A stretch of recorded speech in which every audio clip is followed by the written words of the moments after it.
Madam Speaker, I do seek leave to make a short statement on intelligence matters. The Honourable Prime Minister can proceed. Madam Speaker, in the past 24 hours, there have been calls for Australia to detail our intelligence operations and to apologise for them. Madam Speaker, the first duty of every government is to protect the country and to advance its national interests.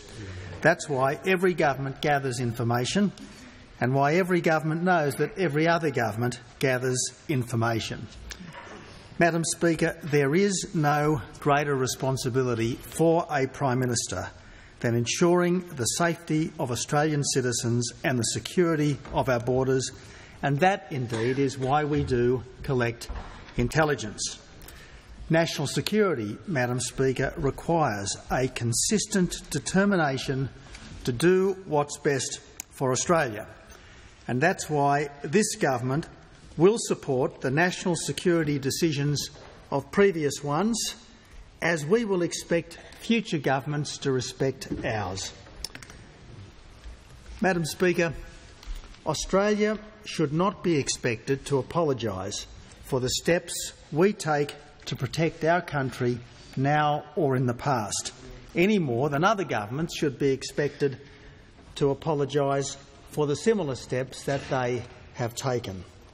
Importantly, in Australia's case, we use all our resources, including information, to help our friends and allies, not to harm them.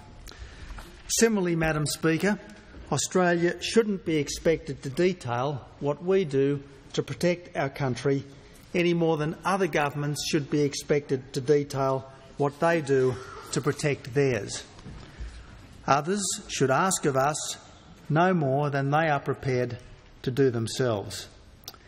Madam Speaker, I want to make it absolutely crystal clear that Australia has deep respect for Indonesia, for its government and for its people. I regard President Yudhoyono as a good friend of Australia, indeed as one of the very best friends that we have anywhere in the world.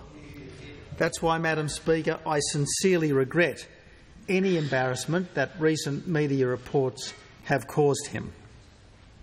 But, Madam Speaker, it is in everyone's interests, Indonesia's no less than Australia's, that cool heads prevail and that our relationship grows closer, not more distant. I pledge myself to build the strongest possible relationship with Indonesia. After all, due to its size, proximity and potential to be an emerging democratic superpower of Asia, it is the most important single relationship that we have. I call the Honourable the Leader of the Opposition on indulgence. The Opposition supports the Prime Minister's commitment to national security, and we support the comments about the importance of our national security. In terms of the comments made about our relationship with Indonesia, the Opposition believes that our relationship can recover. In fact, it will be a relationship prospectively which will thrive and prosper. But it does also require Australia to recognise that our Indonesian friends have been offended. Our nations have many common interests and shared perspectives. Labor is proud that as far back as the 1940s, the Chifley Labor government supported the aspirations of young Indonesian nationalists and sponsored their case in the United Nations. No one side of Australian politics owns the Australian-Indonesian relationship. This is about Australia's national interests, as the Prime Minister referred to, and should be above party politics. For instance, we acknowledge the importance of former Prime Minister Howard's gift on behalf of all Australians of the $1 billion to enable Indonesia to recover from the tsunami devastation. We're proud of the work of former Prime Minister Keating in strengthening relations with Indonesia during the Suharto government. We believe that the most recent Labor administrations lifted the level of consultation, rapport and cooperation to new levels, and we're proud of that. Indeed, last week, Vice President Professor Dr Budiono had a warm and constructive dialogue with the Deputy Leader of the Opposition and myself, and I know he met with many representatives from the government. What we must do now, government and opposition, coalition and Labor, is commit ourselves to improving and repairing the relationship. This is a goal we must unite behind. This parliament respects Indonesia as a successful democracy. The role of this relationship with Indonesia is fundamental to resolving, for instance, but not only, asylum seeker boat issues. Labor believes that a timely resolution is called for to help repair our relationship with Indonesia.